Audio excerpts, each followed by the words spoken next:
Hello again. In this video, I'll be talking about various problems associated with Hindu women in Nepal.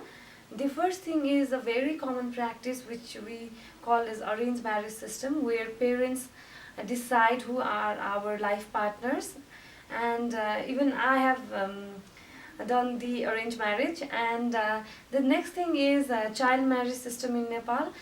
By the age of 20, you can see the girl are already married and they have 2 to 3 kids. It's very common, but like I said, by the age of 20, for now it is 20, but 10 years back from now, it was common for a 13-year-old child to have a baby, because they get married at the age of 9, and after their first period they used to bear a child. So today I'll be talking about the major discussion is in the Chaupadi Pratha. Chaupadi is a social tradition associated with menstrual taboo, and it is practiced in mid-western and far-western region of Nepal. Let me show you the areas where this is very commonly practiced. So I have already shown you a map of Nepal in my previous videos. Here, this is the map of Nepal, overall Nepal, and I have divided this according to the developmental region. And in these three developmental regions, that is west, central and eastern part, it is not practiced. But in the far western region and in the mid-western region, this is very common. So what is this Chaupadi? It is a tradition where woman during her menstruating period, she is considered as an impure person. So she is supposed to stay out of her house in a cattle shed or in a mud house, which is like hundred of yard away from her house. And not just during her menstruating period, but women who give birth to their children for the first time, they are also supposed to stay in the shed itself, but not in the house. And the stay period is usually for the first time of their period, they are supposed to stay for like around 10 to 11 days in the shed. And after their first period, that is during their menstrual cycle, starting from the second period, they will stay for around 4 to 7 days. So I'd like to show you the place where they stay. And this is a place where they stay during their menstruating period. See, this is called as goat. Commonly the name is goat. You can see there are no windows. It is very small for us to get inside.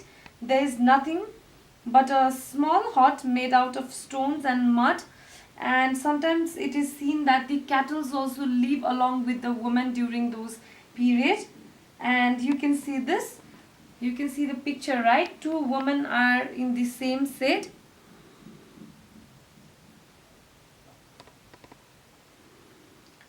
This is another picture. This is her baby. She is also forced to stay in the house along with her baby. So this is basically where cattle like cow, goats, they also live here. And she cooks food for herself. Nobody is there to take care of her. Since she is considered impure, she is not allowed to get out of this room for anything else. See, sometimes women, when they are menstruating at the same time, they are supposed to stay in the hut and they are supposed to share the space. So there is a division here. You can see, right? Two women sitting in a small space. It is quite far away from their house and kind of an isolated place where there are no proper doors and windows for them. Here, this is another picture. This is comparative to this. This is a well managed, but still she has no facility in this place. So that's all about the place they live. So how did this Chaupadi come into practice? It is nothing but a religious practice that have been passed from our ancestors for years and years. And it was believed initially that the god and goddesses have cursed women. That's why they bleed during the menstrual period, and they are considered as an impure person during the during their period. That is why they are not allowed to stay with their family. So from the very beginning only, it is like a course for a woman. So they are imprisoned every month for at least 4 to 7 days in a goat.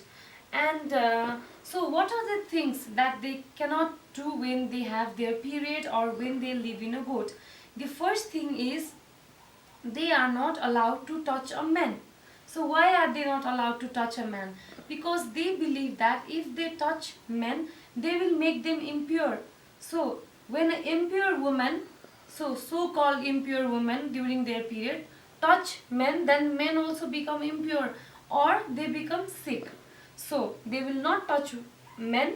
They will even not touch women if they are not menstruating. Two menstruating women can touch each other, but one menstruating woman cannot touch another woman if she is not menstruating. Also, they cannot touch their children. They cannot touch their house. That is why goat is built away, far away from the house in the isolated area, so that they do not get to touch their house. They cannot go to temple. They cannot go to school even, because they believe that if they touch books, then the goddess of education, that is goddess Saraswati, will be angry at them. So they are not allowed to touch book. They are not allowed to go to school.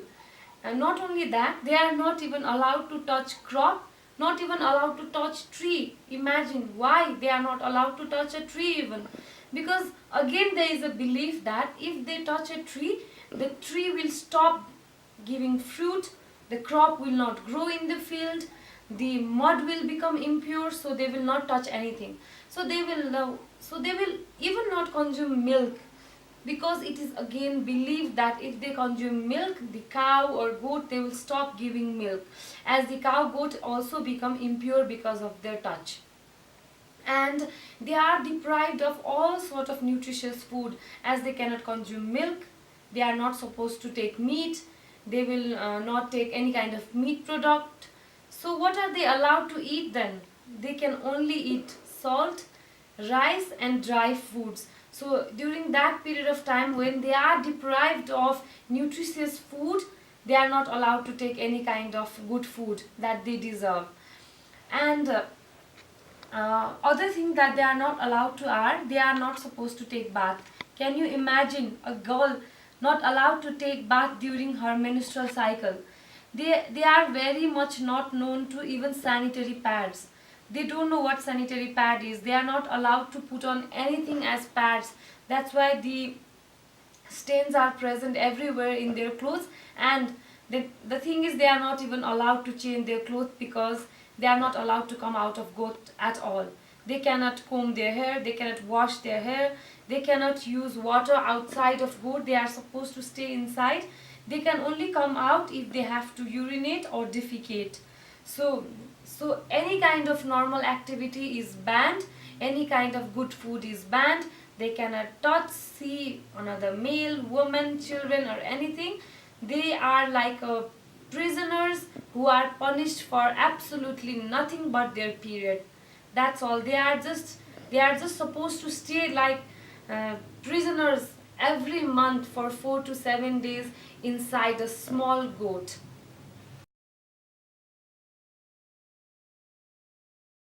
So how do women live in a goat, and what are the risks associated with this pratha? Let's discuss this now.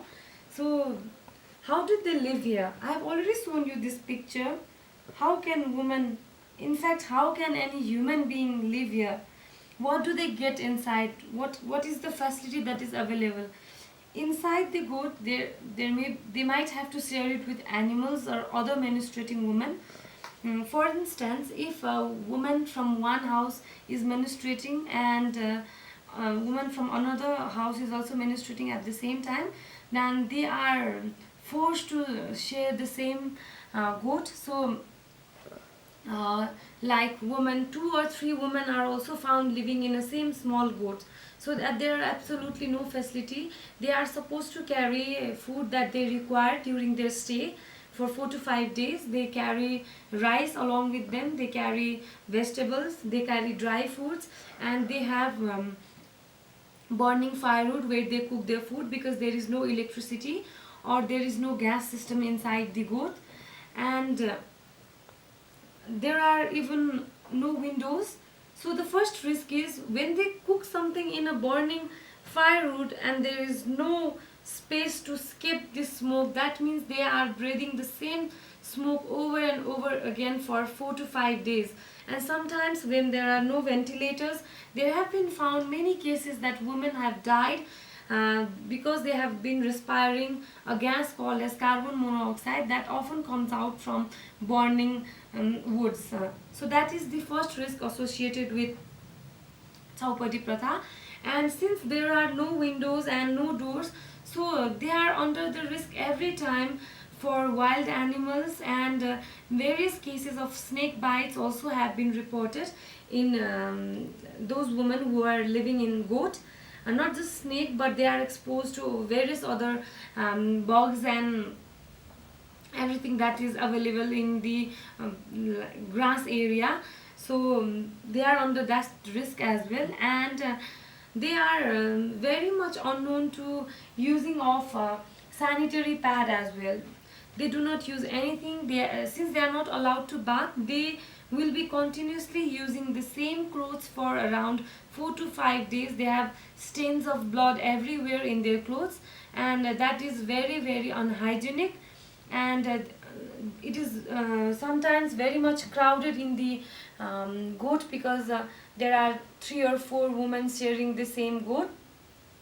That is the problem. And if one has some kind of communicable disease, the other person or the other woman is also exposed to the risk of getting the same disease, as they have no ventilator to escape the air.